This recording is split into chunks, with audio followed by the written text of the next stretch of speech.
Hi, everybody. Good evening. Welcome to First Center.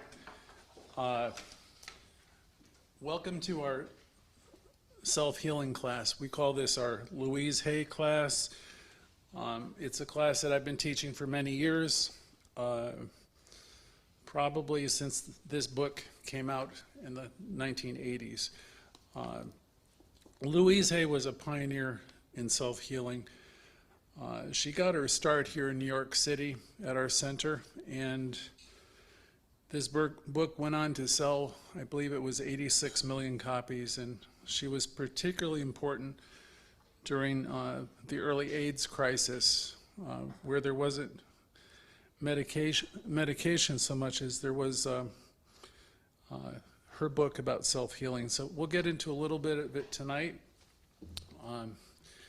I'm going to start with a gratitude affirmation. First of all, I want to welcome you all. And I know there's some new people here, and I was challenged to think. I did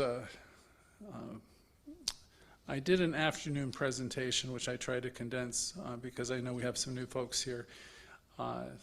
And I'm sure it'll be something that will be good for all of us to hear anyway. So let's start with a gratitude affirmation to bring us to a receptive place in our own being or in our own consciousness. And I know as I center myself in calm and peace that there's an energy within me.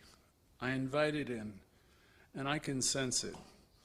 I know it is within me and it's all around me, and that this energy is with anyone who is with us on the call, and anyone who's part of this gathering now or who will be listening to this call on YouTube and Facebook throughout the week.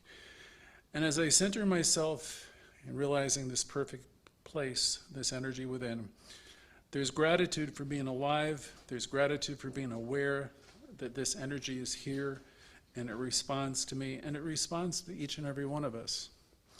I now allow this energy to fill my heart. I allow it to fill my body, my mind, my consciousness, and my very being. And as I say this for myself, I'm saying it for all of you too. I allow this gratitude to come in and fill me up, and I know that it radiates out from me to all who are on this call in all directions, and it touches everyone and everything. As I do this, it's a prayer, it's an idea, it's a spiritual idea, and it returns to me from everywhere, and there is a realization that there is still more to appreciate and to be grateful for. The more I feel this love and this connection, the more that I am aware that the supply is endless. This realization and the use of gratitude makes me feel good. It's a joyous feeling, and it comes from my inner self and realization that it resides within me. I'm grateful for my body. I'm grateful for the health that I have. I'm grateful for my ability to see, to hear, to feel, to touch. I'm grateful for my apartment, my home, my friends, my family, my fellowship. And I'm grateful for their love, their support, and their acceptance. I'm grateful for my work, and I'll say that for all of us. I'm grateful for our work and our interests. I'm grateful for this center where I give my best at all times. I'm grateful for my talents and my abilities, and I continually express them in ways that are fulfilling. I'm grateful for whatever I have, knowing that this brings forth more good. I live joyfully in the now, and I'm grateful for all my past experiences, for I know that they were part of my soul's journey and my growth. I'm grateful for all of nature, and I'm grateful and respectful for every living thing. I'm grateful for today, and I'm grateful for tomorrows to come. And so it is. So that's our opening affirmation, affirmative prayer. So I want to thank you once again for joining us tonight. I found something nice from Ernest Holmes, who was our founder, that I'll paraphrase for you. Dr. Holmes, of course, wrote the material that was the foundation of this book, You Can Heal Your Life. And that was written in the book, The Science Mind book. That was the very material that Louise Hay became inspired by. And most of you know Louise. She was one of our most famous students, as I mentioned, here in New York City at our center. And here it is. I know that there is power for good, which is responding to me. I bring into my experience everything that is necessary for my unfoldment, my happiness, my peace, my health, my success. I know that there's power for good that enables me to help others and blesses the whole world. I quietly say to myself, there is one life, one activity, one source, and it is good. It's perfect, and it's in my life right now. This power beats my heart perfectly with the pulsation of the universe in serenity and in peace. My whole physical being is filled with this divine spirit, this activity. And if there's anything going on within me or you that doesn't belong, let us collectively on this call all tonight in this gathering lovingly say to ourselves, I release it. I release resentments. I release anger. I release anything that's causing conflict. I release it. And we can say to all of ourselves tonight, I release it, whatever the troubling thing could be. Our Thursday lessons at the center are based on the book which I just showed you, You Can Heal Your Life, and we have this discussion every Thursday night. It's a place where you can share, because after I'm done, there's always a time for people. There's probably 15, 20 minutes where people can share. And it's amazing, and oftentimes that becomes as important or more important than the lesson. This class is always a discussion about self-love, self-esteem, growing self-esteem. Louise Hay, in her book, said the bottom line for everyone she had ever worked with, which were thousands of people, is in some level, in some way, they didn't feel like that they were good enough. And we'll explore that a little bit this evening. So we have here a discussion always about learning to love ourselves or love ourselves more, learning how to build ourselves up, build up our self-esteem so that we can create a better life. Ernest Holmes, who inspired Louise Hay, said, there is power for good in the universe greater than you, of which you are a part, and you can use this power. And see, I used to think I was powerless over everything, and so he's saying there is power, and we use the power we have just destructively often. So what we're learning to do in these classes, we're coming together and we're learning about the power we have, the power within, and how to use it more effectively. So tonight, I guess the lesson is entitled, we might try love instead of, doing it the other way. Or we might give our teaching a try, really try to practically live this teaching a little bit more. Our weekly subjects are always tied into topics that are brought up in the book You Can Heal Your Life or from our textbook. I remember long ago a passage from John in the New Testament, to love another, love one another as I have loved you. Love your brother and your sister as yourself. Now, that message is timeless. You've all heard it before. It's very clear, and there's a couple important points that the majority, or that magnify what Louise Hay taught in her workshops. There's an emphasis on loving yourself, right? Love your brother as yourself. And then after the love of your brother, yourself, most of us as children and most of our faiths were taught to love other people and help other people. I can remember that when I was I went to a Catholic school, and you most likely got versions of that. I really missed out on the part about loving myself when I was a kid. I learned that we were all sinners and that we were supposed to help other people less fortunate. And I also learned that I was supposed to forgive and help and carry the message and how that was done. Again, the loving myself part I totally missed out on. So in this class we learn how to be the gift. So let's get into this a little bit more. Hold on a second. My printer here has skipped a page. We learn how to love ourselves so we can be the gift in the world.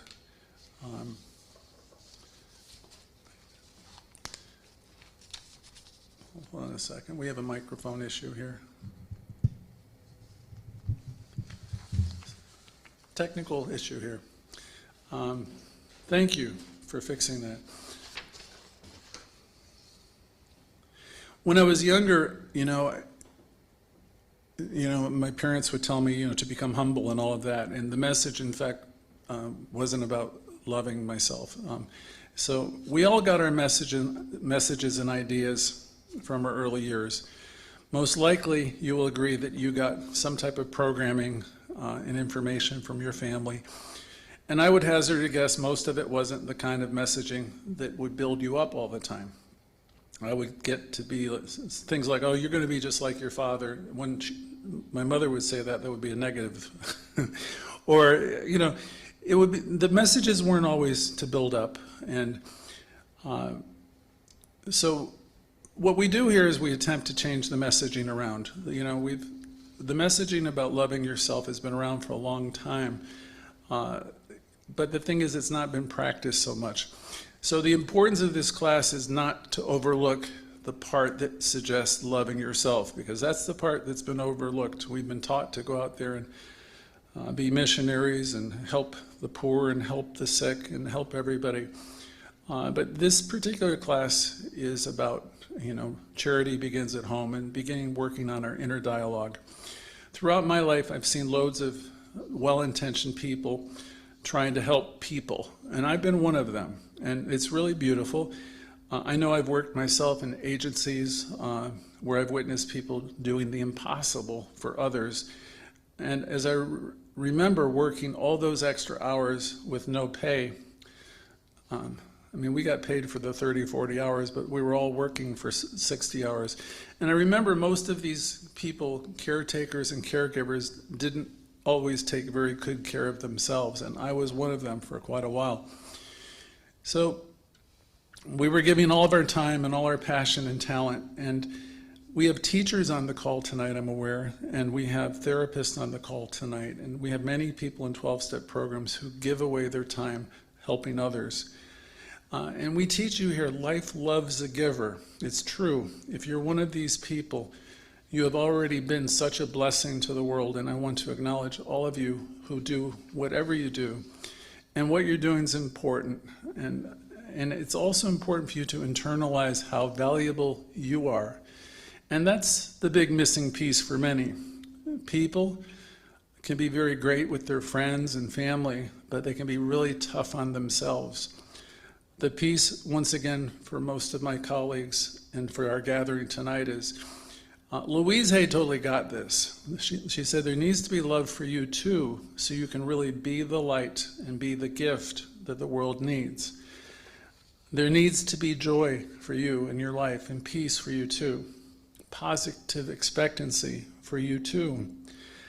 I have noticed in healthcare and spiritual organizations as a counselor, sometimes that loving others becomes, that's the challenge, and it's difficult to be effective as a therapist or a caregiver when we carry a lot of hurt and pain within ourselves. Sometimes the people who we're trying to help, sometimes the very people who are trying to help others are unhappy themselves, and so it's difficult. We will all be more effective in our lives when we have more of this love that we're trying to give away. So we want to continually be monitoring ourselves and our thinking and be centered. Loving, so that our loving and giving comes from a connected place. Let me explain. I was in a great therapeutic group years ago, and the therapist would always say, are you coming from a place of connection? Are you feeling connected with Source or God? Because this is the goal, is to be communing with this inner spirit that we all have, and it speaks to us through our inspiration. It speaks to us through our dreams. Spirit is always with us. So we want to be. The goal is for us to be continually monitoring ourselves and realizing whether we're centered. And when we're operating from that place of connection, of fullness, we're very alive, and we're self-aware, and we're centered in the awareness of this energy. And then we're able to do amazing things. You know, when your cup is full, so to speak, you can give it away because you know you're supplied and supported. You don't have a lot of concern about who is giving in return. So in this session tonight, we start out knowing that our inner work is always about connecting with this inner presence and always languaging your thoughts around the idea that I love, accept, and approve of myself. Because that inner dialogue where we reject ourselves is the thing that we want to conquer and eliminate. We want to be mindful of our connection with Source, mindful of our thinking, because our thoughts are literally creating our life, our world. So the message, loving your brother and sister as yourself, is nothing new. But I want to make sure that you all get the importance of loving yourself today. If you get nothing more, you know, a commitment for greater self-acceptance. Louise has a slogan. She would say, self-acceptance and self-approval in the now are the keys to all positive changes. So let's collectively be resolved that we're going to love ourselves more and accept ourselves more. Please put yourself on the top of every list as the first person to love and to make amends to. Secondarily, we're here to love each other and the world. This energy of love that we have for ourselves, you know, then we can extend it to everyone because we're a full cup and it's easy to extend it. It's been described as the flame of the universe. This love that we have is the very fire itself. You can think of this spirit in you as love or as energy, and you know it's there, and once you know that you are one with it, you begin to see it in others. So this is a great realization in anyone's evolution and healing, is to realize, okay, I got this, it's in me, it animates me, and I'm connected to it, and now I can see it in other people. And, you know, namaste, you've heard the phrase before, you know, I acknowledge the good, the God in everyone and all the time. This is a great realization. I know it's in me, I know it heals, and I also know it's in everyone else, whether they realize it or not. See, people can quiet down spirit and run from spirit, but the thing about spirit, it's always present. You can remember its story from the New Testament, where the prodigal child is run off into the distance, you know, living a wild life, and you know, eventually we wake up. There's something within us that, you know, brings it forth, and we turn to the idea of the Father, and the Father, you know, runs to you, because you're always one with it anyway, you know. So we pull away and we fly solo and we kind of disconnect, but you know, that's where all the trouble starts. So the invitation here is always to come into connection, and as you do, you'll feel empowered. So to the extent anybody can take this message in so far, if you're able to take this in, you've been given the gift of awareness. You start to understand that you're creating the atmosphere that you live in. And this is something that defies analysis. People know there's something about you when you're living on the beam, so to speak, though they don't know what it is. I mean, I'm thinking of a friend that's recently passed away, and many of you know him. And there was something about that person. And I've had a few other friends like that too. Recently, as I say, we lost someone that we had this deep awareness. And the individual had such a connection that I think everybody on some level knew it. And this connection is in each of us equally. It's in all of us, you know, so you can't lose as you wake up to the realization that you have this connection. And as you fan that flame and let it express more inside of you, you know, you're going to really be opening yourself up to great things. Because by degree, you start to embody it more, embody more love and more aliveness and hope and charity. And you become a lifter, and there's something about you. And the thing is, that very thing that's in these people that we have loved so much, it's in you too. So we want to awaken to that. I had an old teacher who used to say to me, there's something within you that knows. Furthermore, he said, you know that you know. Because I always used to say, I don't know this, I don't know that, and he would correct me. He would say, there is that which is within you that knows. So I'm going to be the one to say it to you tonight, that All of you are connected to something that's amazing, and on some level you know that. So we want to clear the way so some of that can come forth in our lives. This class provides a way for people to be reminded of the power and the love and the possibility that lives within each and every one of us. As you begin to love yourself and work with affirmations of truth, you will kindle and increasingly feel and know that you have a direct connection to this source, this higher power, this spirit. And that awareness will start to grow. The more you give yourself this type of messaging and the more you invite it into your heart, it will fire your heart. It will building your awareness. It will stimulate your creativity, and it will renew you. It's something difficult to describe in words, but we can center ourselves and know, and we can sense and feel this energy, this spirit, and realize it's here and it's now and it's in us. And it's filling everything.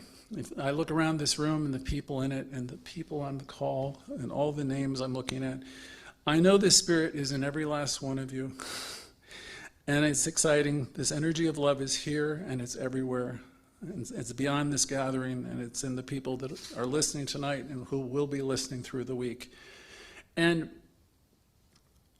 now I'm going to move next over to Louise Hayes from the class notes of a lecture I did a while ago for just a few moments, where the question is asked, do you truly know how to love yourself? And I'm thinking some of you might say, yeah, I know how to love myself. And I'm going to ask the question again, do you really, really love yourself? Do you have a deep appreciation for yourself yet? Do you have a deep appreciation for who you are and what you've been through? Do you have an appreciation for, God, you know, some of us have been through some tough stuff, some amazing things. Do you have appreciation for the sacredness of that journey? Or are you living with a lot of regrets? And if you're living with a lot of regrets, I'd like to invite you to think about releasing the regrets. Every last one of them, and find a way to say something like, I did the best I could at the time with what I understood, and I release it now. It's important for us to do the inner work. Some of you are doing inventories, I'm well aware, I've done them throughout my life, and some of you are using other processes that will help you become aware of patterns that need to be released. Some of you journal, some of you work with a therapist, many of you work with a sponsor, and all of this is important. And my hope for you is then when you're doing this work, that you put equal emphasis on your achievements, on the change, on the growth, because we are all evolving, and oftentimes we don't acknowledge our own progress along the way. So put yourself on the top of all the lists that you're going to love and forgive. In this session, we're going to help you recall how strong you have been while growing and learning. In our class material, there's a question you might ask of yourself. Who am I? And the question we often ask next is, who have I come here to be in this world? See, people don't usually think much about that. A great teacher I had, Dr. Bill, used to say, life is like a schoolhouse. You learn, you came here with many lessons to learn. And I think that's really a good way to look at it. A more healthy way than to think that you were given a bad hand, right? Or keep identifying as a victim of some kind. He was brilliant. He said it's a schoolhouse, and we all have a different hand, but we have lessons to learn. And he was first introducing me to the subject that seeing myself as a victim won't take me where I want to go. And let me say, I know some of the people on the call have really had tough times, tough upbringings at the hands of others. So we're never minimizing any of that. We want to acknowledge the factual reality, and we deal with it through all the processes that I've talked about already. And there's many ways to deal with the things that have happened, when we're children. There's a book that I've recently ordered entitled Victim No More, which might be helpful to identify patterns within you. And there's other programs that specifically deal with this issue as well. And I can refer anyone to them. Tonight, though, without minimizing anyone's situation or minimizing anyone's pain at all, I'm sure that everyone who signed into a class like this wants to move forward. I'm sure we can all agree that I'm here to grow and I want to evolve, and I want to get out of living a petty life of actions and reactions, and I want to level up. Ralph Waldo Emerson's somebody I've studied a bit, and he has some great quotes. He famously suggested years ago and advised us to keep hitching our wagon to the stars. And he was saying for us to aim high as we can imagine, and work on your own faith and your own positive expectancy. See, people have a tendency to keep on looking to the past, and you're not going to find anything in the past that's going to be terribly helpful. Emerson was suggesting aim high, shoot for the stars. As a former therapist, I had therapist friends, and we would talk about our clients, they're looping, they're playing the old tapes round and round, perpetually playing out the old resentments and the old relationships. And what we do here in this class is we remind you to stop playing the old tape. Just stop it. Wherever you find yourself doing that, stop it. The point of power is always in the present moment. You can begin neutralizing the negatives right away. You begin wherever you are. You're not bound by the past, yet most people habitually keep bringing in the negatives. In some recovery programs, they call that stinking thinking. All these ancient hurts, these resentments, all that stuff holds us back from living this life in a way that is our birthright, because you're here to be happy, joyous, and free. And you're here to express life with exuberance and have a great life. Life has been full of lessons, right? And I know, looking back on the decades I've lived, I can look back and I can see now how every one of those lessons lifted me to a new place, a higher place of understanding. I didn't always see it that way when I was going through a tough time or when I was younger. But now I understand that that's the very way that life works. This is something we learn in this teaching, is it's all happening for us. Life is not happening to us, but it's all happening for us, and it's always there lifting us to a higher place and bringing us to a higher place of understanding. And it's going to keep doing that as long as you're living on planet Earth. So you might ask yourself, if you're not the type of person who usually asks yourself these questions, what makes me happy? What have I come here to express? That's a big question. Some of you, I am aware, are at a turning point. You're starting your journey right now. You may still be living out what your parents and family taught you, and there could be a lot of inner conflict.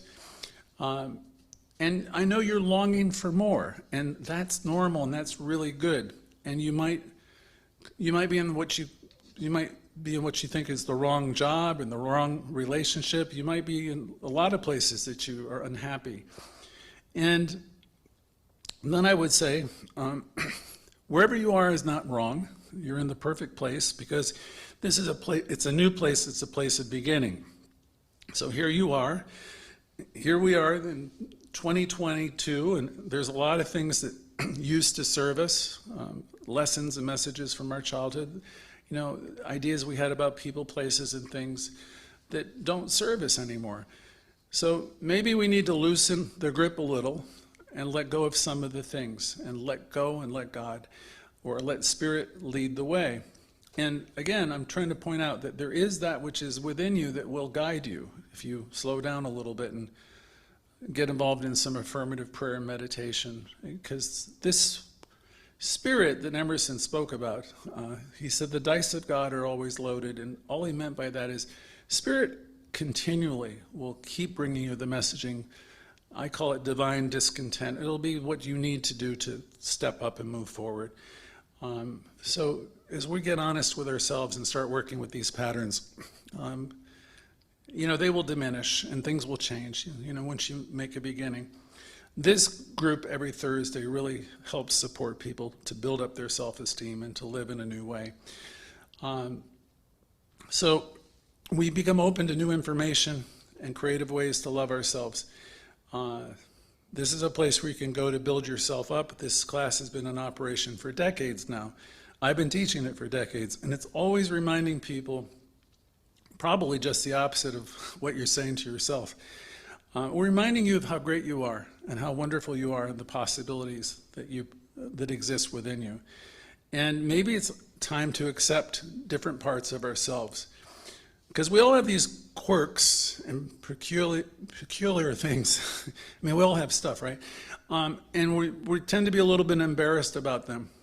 And as I'm going to say this to you, no one's perfect in that way, and we don't have to be perfect. But maybe we just start to notice when we go into those places of critical thinking, we can learn to take a pause. We can learn to take a time out so we can act and not react so much. We can learn to respond. We don't have to react to everything and everyone. We can learn to stop ourselves whenever we are my generation used to say tripping. When I'm tripping about something, which means I'm in reaction and all that, I can learn to stop. I can say to myself, invoking Ronald Reagan, if you can believe it, who said famously, "There you go again." See, when you catch yourself in the middle of a story, you can, without being critical of yourself, just have the awareness, oh, here I am again, I'm doing this again. And do it with humor and lovingly bring yourself back. The important thing is to do this without criticism, to do it lovingly. You might even have some prejudices. Nobody likes to think of themselves as being prejudiced, we all know. But most people are prejudiced to some degree about something, or maybe a lot of things. The word prejudice only suggests that we have preconceived ideas about different things. The problem with our prejudices of any kind is they prevent us from being totally here and now. Because if I'm holding a story or a bunch of stories about people, places, and things, I'm not capable of being in a new moment with these people.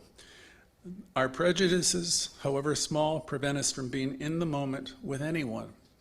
We have all this stuff that interferes with us being really present. Said another way, from my days as a therapist, I was always asked the question, are you holding something? Well, what does that mean? Am I holding a grievance against someone, or a grudge, or resentment? If so, I'm not coming from a connected place. I'm not exactly squeaky clean. I'm really, it's tough for me to be really in appreciation of you or of life when I'm carrying around all this baggage. So these preconceived ideas get in the way of us really enjoying life and trusting life. Raymond Charles Barker, the founder of this center, said, "Yesterday ended last night." A founder of one of the 12-step programs always used to say, "It's never too late to start your day over." Same idea. The point of power is always in the present moment. So let's look at some of the faces here, and the names here, and all these wonderful people, and everybody. And I know quite a few of you, and I might have some kind of preconceived ideas about some of you, because I've got all kinds of ideas about some people. These ideas, and if they're judgments, right, they come from what I've experienced, and now I've put someone into a box, and I've labeled them in some way, and then I have judgments, and then I've made a case against people in one way or another. If I'm doing that, then I can't be free to love. I can't experience you as the spiritual being that you are, because I'm holding some kind of story, some type of grievance. I've been tripping. And then I have to acknowledge I'm the person who has the problem. And I'm here to tell you, I don't want to be that person. I've been around long enough, wherever I see that, I want to eradicate that, release that, and replace it so I can be here now. I want to be open, and I want to live more in new moments without all that, what I'll call garbage. So I'm able to experience reality as, what's happening right now and all the beauty without a story. So we acknowledge that we have some preconceived ideas, and we understand our perceptions shape our life. We intend to evolve, so we want to be willing to be in new moments where we can look at things differently, and we want to be able to release the past and forgive ourselves and forgive everyone. We want to embrace the parts of ourselves that aren't too brilliant, because I've done a lot of things that have not been too smart, and I want to embrace the parts of me that aren't so brilliant, and what we could call our shadow parts, the places where we missed the mark, or we've missed it. We want to identify it only so we can be aware of it and neutralize it, and we can let it go. And we have places where we've missed the mark. So when you come here and we remind ourselves, we're wanting to come here to live differently, we will do the inner work we need to do. We'll identify the thoughts within us that are holding us back. And, because we all look good and sound good and all that, but if you're holding a bunch of junk underneath, if there's something that's troubling us about ourselves, we want to begin to start to let go of those thoughts and that type of thinking, those types of thought patterns. Create your life. They hold us back from shining more brightly and being of greater service to the world. So Louise Hay would say in this lesson, to love ourselves, we have to accept the whole package. We want to accept ourselves completely, all of it, unconditionally, and we realize that we are spiritual beings and we're in a place of learning and we are progressing all the time. We need to understand that these parts, these things in our life are there to teach us, and we have learned so much already, and we want to acknowledge ourselves for what we have learned. We often put conditions on our love. We've done that in the past, and we can begin to change that now. We can just love people unconditionally. Historically, you might say, I'll love myself when I get this or I get that, when I lose weight. Everything is conditioned upon something else. But where we're going for here is I love, accept, and approve of myself exactly as I am. I don't need to have any conditions anymore. We could all love ourselves right now if we made a decision to, right? And we can love ourselves even if we're not completely taking care of ourselves. We're learning to develop compassion for ourselves on our journey.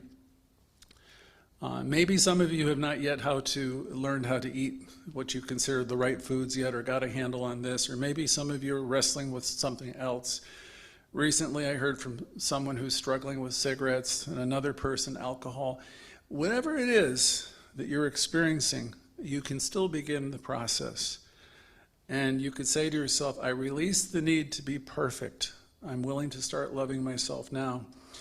We can love our loved ones, even when they're not living up to our expectations. We can understand that everybody's doing the best that they can with the information, the understanding, and the awareness that they have. That was a very important line for me to understand when I first read this book all those years ago. Because if I can understand that everyone's doing the best that they can with the information, the understanding, and the awareness that they have, if I really get that, it's like the American Indians. I'm not going to judge them.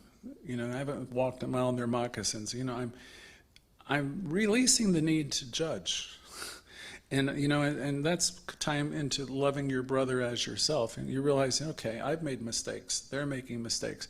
But we're all evolving and we're all evoluting in spirit. And, spirit is moving through everybody. And we're not here to judge anybody. And in fact, we're here to cheer people on. We're here to be the lifters. We're not here to drag anyone down. So that's probably one of the most powerful affirmations in that book. And some people tell me they've done terrible things in their life, thought terrible thoughts, and they share that they live in hellish situations and they want things to get better. And the answer to that's always good, because things will get better. They are getting better. We have many books, The Power of Decision. The first step of any 12-step program will cause things to get better, because you're going to admit there's a problem. You're going to start to do something about it. Things will get better. Life and spirit are unfolding, and they're evolving, or evoluting, you could say, within all of us. Each of us are given endless clues. So it's like God or higher power doesn't give up on anybody.